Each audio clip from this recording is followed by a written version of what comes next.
Citizens have the inalienable right to benefit from the results of their own honest labor. That's a good one. Yes, that's a conservative truism. You know, why? Well, it isn't because you're good-hearted and you want them to have money. It's because they'll work if you let them benefit from the work, and you want them to work, because if they work, then they do things that you need. It's as simple as that. It's self-interest, and it's the right kind of self-interest. So if you work hard, it's like, great, have your money. You know, and you hear people all the time talking about how corrupt our society is and how the 1%, you know, occupies this pinnacle position. You know, the 1% turns over pretty damn fast, just so you know it. So you have about a 10% chance of spending at least 1 year in the top 1% chance during your life. I think that's right. I think it's 10%. It might be higher than that. But it's fast. The 1% is stable as a phenomena, but it turns over very rapidly in terms of who occupies it. And it's the same in every society. The wealth is always distributed inequitably.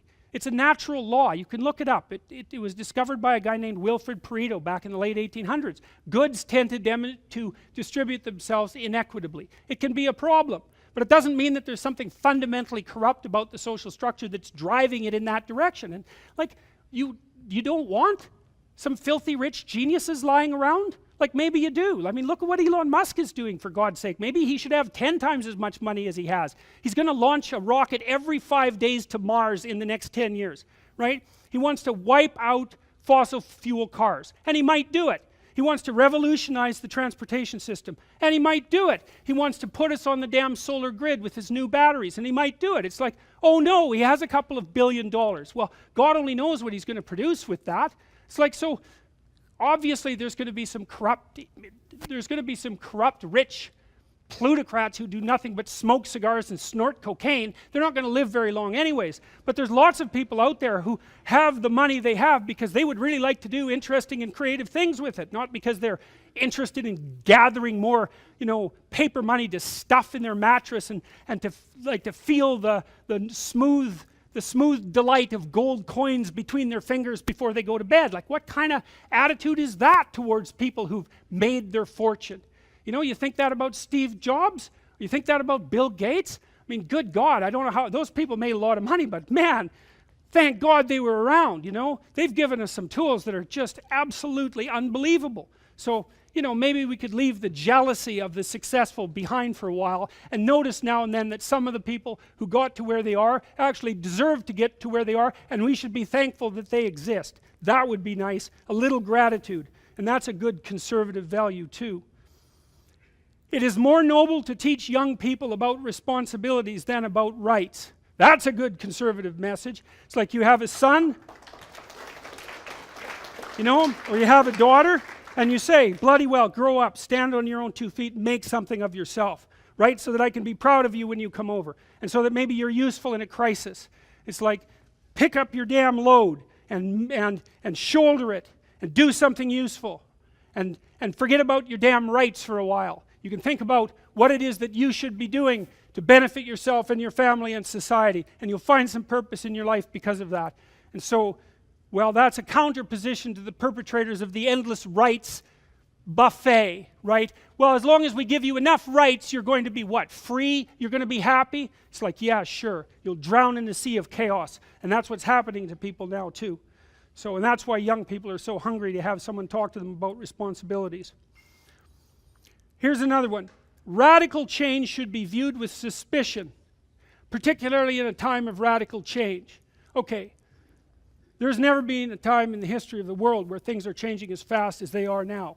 And not only are they changing fast, the rate at which they're changing is increasing. Like, we're moving fast forward at such a rate that it's unbelievable. You can't even keep up. I don't care what discipline you're in. It's like, it's not so bad to have some people putting their feet in the ground, they're digging their heels in and say, look, we got a lot to swallow already, we got a lot to chew on and digest. Let's not muck about with everything that's worked so far. What has worked?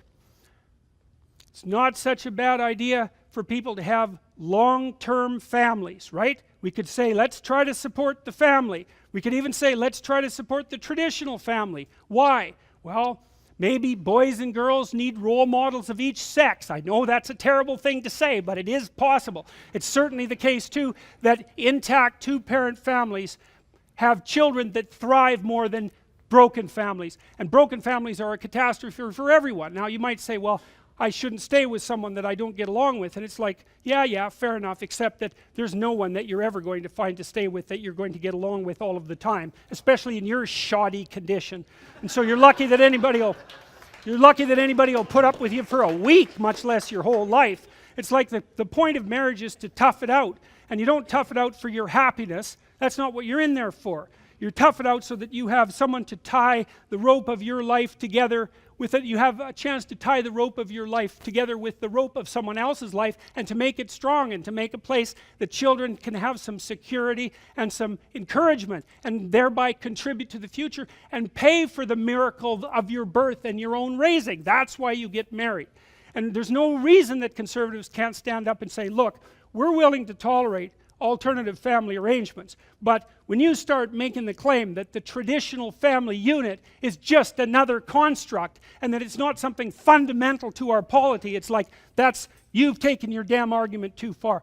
First of all, you have no evidence whatsoever for that claim, and there's plenty of counter evidence. So one of the things the postmodernists basically say is, every time you stand up for something, you're also standing against something. It's like, yeah, that's true, but that doesn't mean that you shouldn't stand up for things. And I think if there is something that conservatives could agree on that we could stand up for, it's the nuclear family. Now exactly how that's going to play out, I don't exactly know, but it's not anything to be ashamed of to say, well, it kind of looks like that structure's worked quite well for the entire duration of mankind, and so maybe we mess with it at our peril.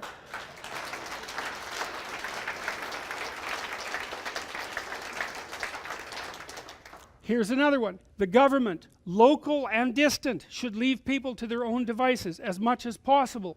Why? Well, part of it's just humility.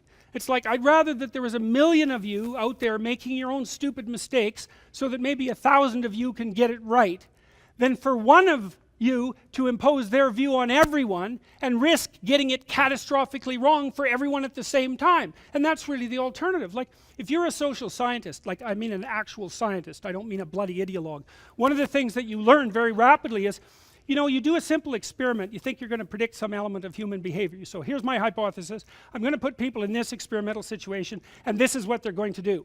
And then you run the experiment, and they don't do that. They do something completely different. You find out that even though what you have them do is really simple, you don't have a clue what they're up to.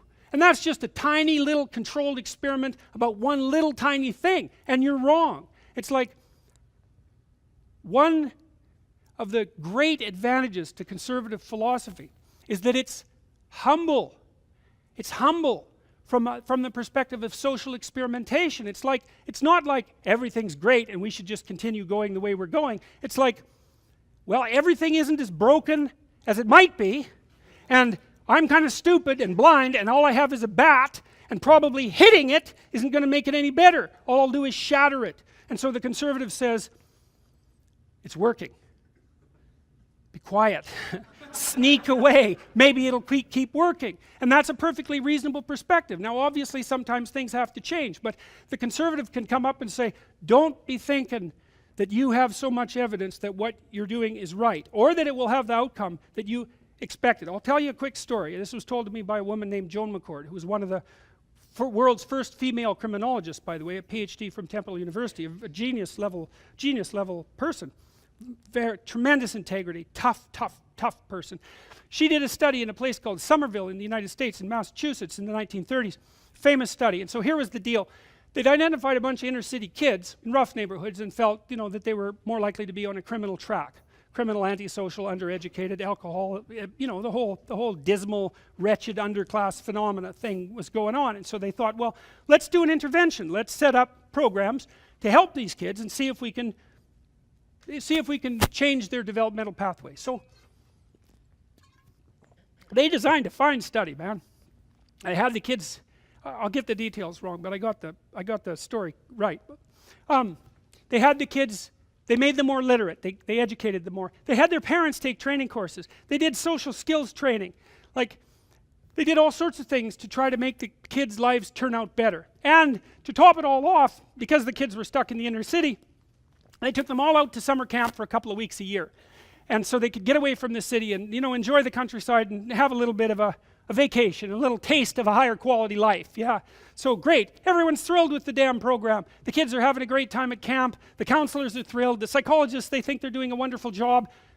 Great, it's working beautifully. Except then they did the data analysis. Guess what happened? The kids in the treatment group, there was a control group, right, that didn't get all this special treatment, randomly assigned. It was a very nice experiment. The kids in the treatment group did worse on virtually everything that was measured. Worse. Why? Don't put antisocial kids together in the same camp for 2 weeks during the year. Right, right, because what happens is that the bad kids teach the slightly less bad kids to be worse. It's a well-documented phenomena. That's why what happens in prisons happens in prisons. What we do with criminals is the worst thing you could possibly do to criminals if you don't want them to continue to be criminals, except for the fact that you keep them in there till they're old enough, generally speaking, so they're less likely to engage in criminal activity. But what was learned from the Somerville study was, don't be so sure your good intentions are going to produce the results that you intend, because they probably won't, and they probably won't for reasons that you never even imagined. And the other one was, don't group bad kids with good kids on the assumption that the good kids will make the bad kids better, because that isn't what happens. What happens is the reverse. If you put 2 or 3 bad kids with a bunch of good kids, then the good kids get worse. The bad kids don't get better. Very well documented social science finding.